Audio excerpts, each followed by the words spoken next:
Good morning বন্ধুরা, কেমন আছেন সবাই? রোববারের সকালটা কে কী করছেন জানি না, আমি তো চলে এসেছিলাম গঙ্গার মাঝে। মাঝিরা কিভাবে দুপুরের খাওয়াটা সারে সেটাও তো জানতে হবে, দেখতে হবে।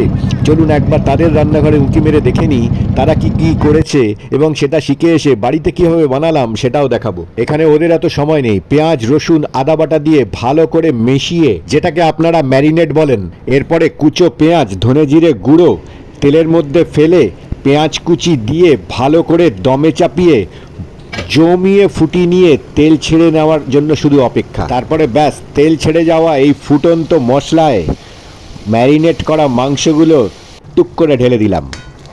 ঢেলে দিয়ে কিছুক্ষণ নেড়ে চেড়ে মশলা আর মাংসের ভালো মতো বন্ধুত্ব হয়ে গেলে, যাকে বলে কষানো, দেখবেন এরকম একটা আস্তে আস্তে চেহারা নেবে, সুন্দর করে ফুটে একটা লাল রং চলে আসবে। ব্যাস, ঝটপট রেডি মাঝি মোল্লাদের চিকেন।